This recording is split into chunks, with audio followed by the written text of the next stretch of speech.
Welcome to Life in LA, a look at people and places in Lower Arkansas, our LA.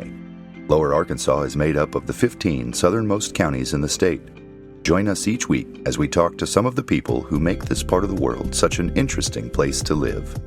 And now, let's join Life in LA with our host, Steve Ford. Whenever it rains in Magnolia, one of the first things I do is I go to the Facebook page of a gentleman that I know is going to post the rainfall, at least the rainfall that's recorded here in Lamartine. I was also surprised to learn that he serves in an official position. So it's my privilege today to talk to the mayor of West Lamartine, Larry Polk. Larry, welcome to Life in LA. Great. Good to be here. Good to have you with us. So tell me about this place we're standing right now. Well, Lamartine was a pioneer settlement, but the joke is about West Lamartine. My neighbor across the road, Greg Rich, he started telling me that I was the mayor of Lamartine, and I told him no. I was the mayor of West Lamartine, and he was the mayor of East Lamartine. Oh, that's great. So we've come to agreement on that. You've got it divided. So is that a busy position? Keeps you occupied? Just picking up the trash on County Road 60. Oh, yeah. I stopped and took a picture of the sign about the history of Lamartine. I'll have to post that picture with it. It is a historic area. You were telling me when you grew up, there were stores and churches and... Yeah, there was at least 4 stores. I know 3 of them sold gasoline and dry goods. Some of them had a meat counter, but there was a church at Lamartine. But when the railroad came through on the side of Waldo, all the people, I guess, that could move, they moved to town and left us out here. Everyone picked up and moved a little ways south. Yeah, it's not far to Waldo. 2 miles, about it. Yeah. I don't know if there was ever a post office or anything else, schools, anything like that. There was a lot of rural schools, but not one at Lamartine that I know about. And you were raised here at Lamartine, I think. Over on the highway. Over on the highway. Well, besides measuring the rainfall, I noticed one day on your Facebook page that you also repaired clocks. Yeah, I picked that up about 39 years ago. It seemed like just yesterday. Just yesterday. Well, I brought my mother's grandfather clock or a type of clock. Was it a grandfather? Shelf clock. A wall clock. All right. It didn't stand. No. And I was astounded. Could you give us a walkthrough of your shop there? It is amazing the things that you can do. It's a big area. It'll probably take us a long time. It may. I'll go first. There we go. You and when I contacted, wow, here we are in the clock shop. I know the first time I asked you if you could work on my mom's clock, you said, well, not for a while. I've got too many clocks right now. And I thought, well, what does that have to do with me bringing my mom's clock out here? Well, I just have a small space here, and it comes in handy. It's got like a cabinet top, and I've got a desk, and I can sit in my roll-around chair and open drawers to get tools and things out of them. Oh, yeah.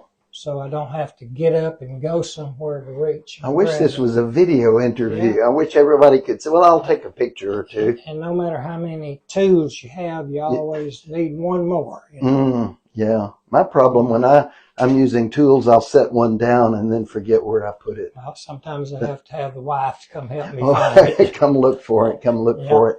So these are all some classic clocks. There's one hanging on the cabinet front. That is a unique clock. Yeah, that's a Hamburg American. It's came from Germany. It's got woodworm holes in it. You know, my mom's clock had that R equals A. Some people call that an RA clock. But what does the R and the A stand for? Okay, the R is retard. So if you want to slow the time down, you turn the nut on the bottom of the pendulum counterclockwise or retard it. If you want it to speed up or advance, you turn it to the right and push the pendulum up a little bit. Very little at a time. Yeah, yeah. What is the number one problem you have when somebody brings in a clock?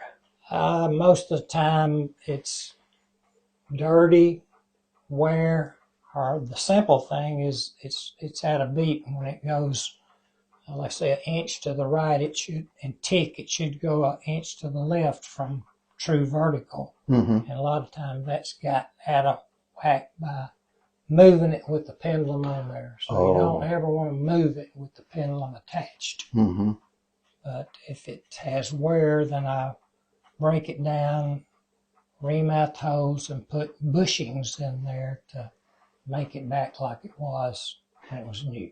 Yeah, I think my mom's clock had been in storage and it had some rust and dirt. You were able to clean it up and get it. You know, I wind it for her every Sunday and it stays, it is right on right on time. You told me that sometimes someone will call you and tell you that the clock is running fast or slow, and you say, well, hold your phone up. Is that true? You tell them to hold the...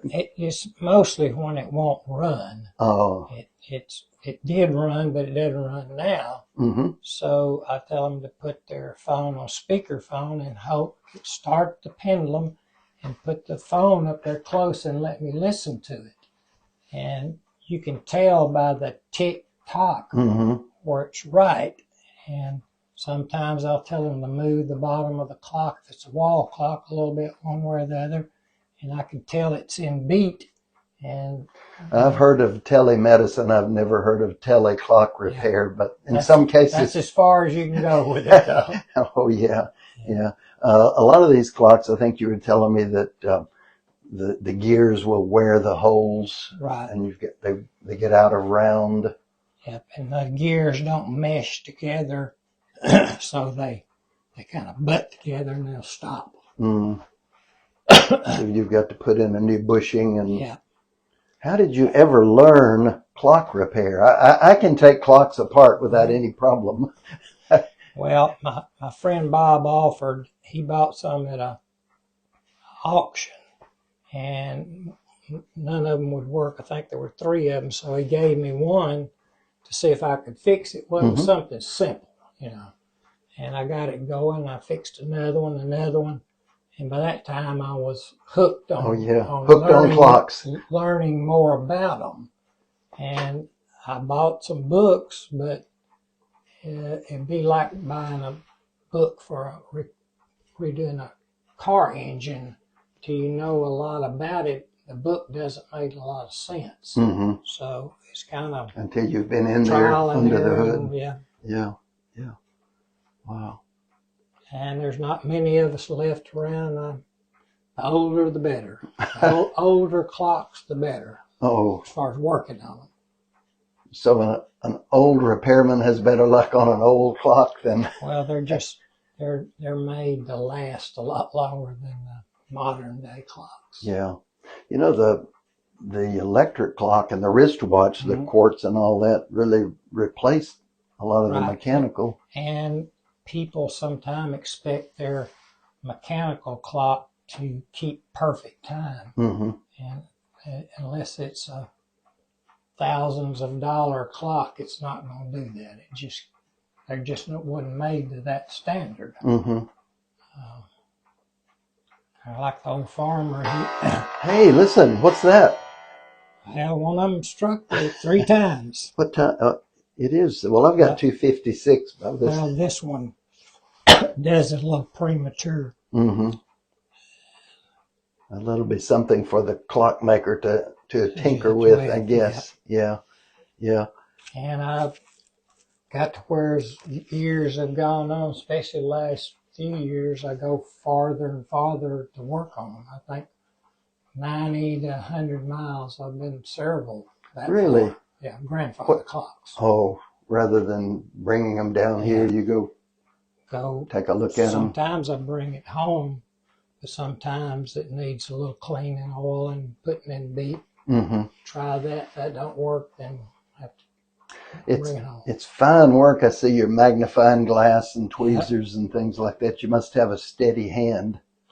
No. You prop your hand up on the cabinet or something, you know. Yeah. So you can, Yeah. yeah. Don't drink too much coffee. Ooh, Try to that stay gives away you, from the coffee if Mhm. you're working on something real fast. yeah.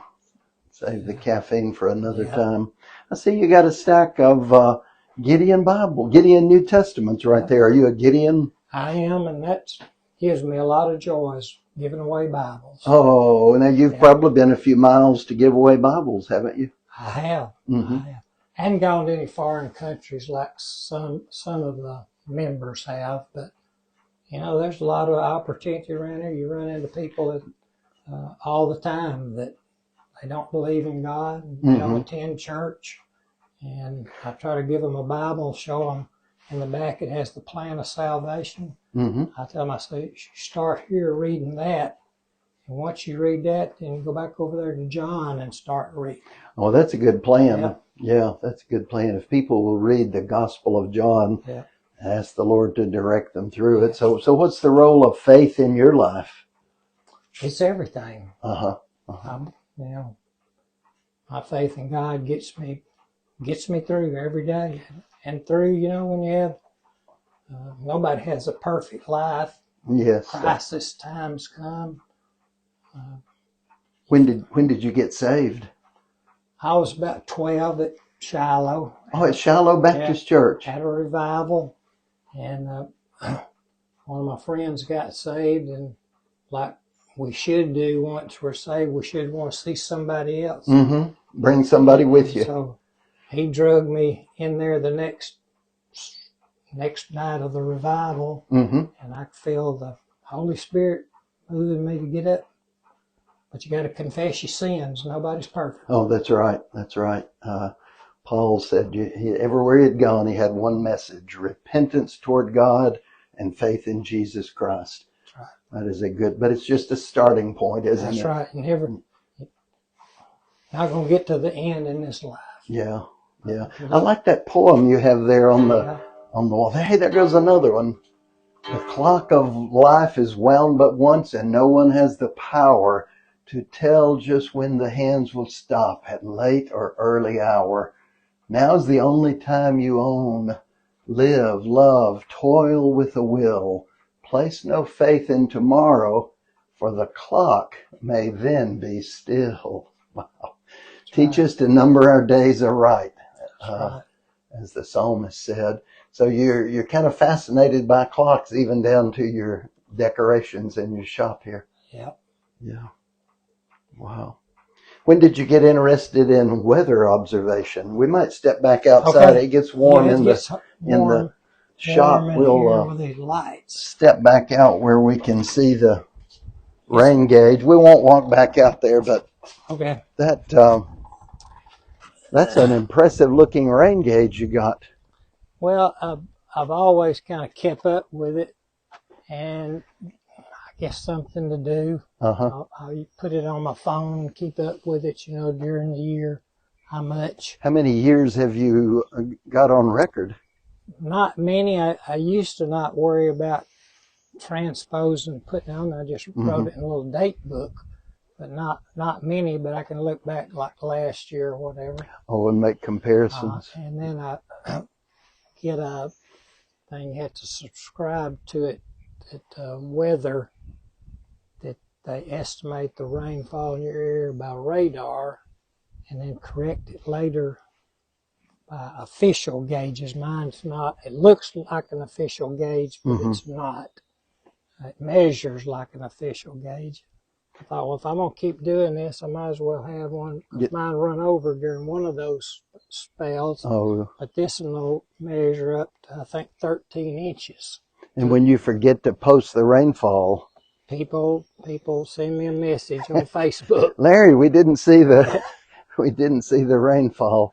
I was one of the things I noticed when I looked at your backyard. You got the old and the new. You still got a clothesline, and you got a satellite dish. Now there's the old and the new. I guess your wife hangs out the sheets and the not anymore. Not anymore. We just use that old dryer. And I didn't ask you about your family, but tell us about. Well, my wife, Jean, we've been married this August will be 54 years, and have a son named Stephen. Mm-hmm. He's manager Ivan Smith at Bastrop. Oh. And we have a daughter named Laurie. She's over the dialysis center at El Dorado. Mm-hmm. She's a nurse. And then we got a granddaughter. She's going to Baylor. She's a junior. And we have a great-granddaughter that lives at El Dorado. She's 3.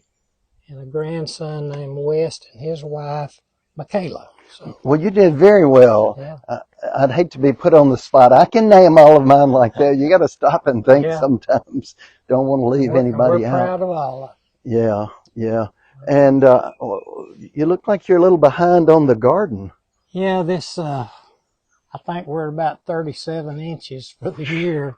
But here lately, it seems like most of that is came. It got just about dry enough before this last rain. Mm-hmm. And it's just going to have to, look like it's going to be next week now because calling for more. Really? Thursday and Friday. Oh, my. Well, we just put a new roof on our patio cover, so it has had a chance to be tested. So far, it's doing fair. Yeah. Doing fair. But the weather, it's easier to record it than to predict it, isn't it? In fact, I was watching, we had the TV stations out of Shreveport on, what night was that, Sunday night? That the tornadoes were heading this way, and one of the newscasters made the statement, well, it looks like it's all settled down, it's all blown over, and everything is calmed down. About that time, the tornado siren came on. I thought, I don't think it's over quite yet. I think we've still got a little. No, that's, you can, they do good at predicting. I don't know how they do as good as they do, but it's subject to change. Subject to change. Well, aren't we all?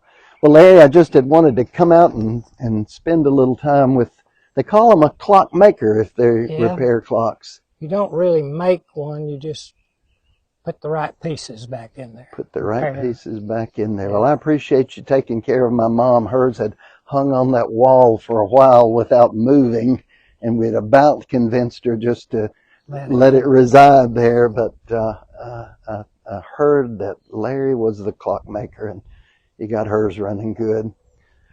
Well, thanks for taking time to visit and giving us a little history on Lamartine from the perspective of the mayor of West Lamartine.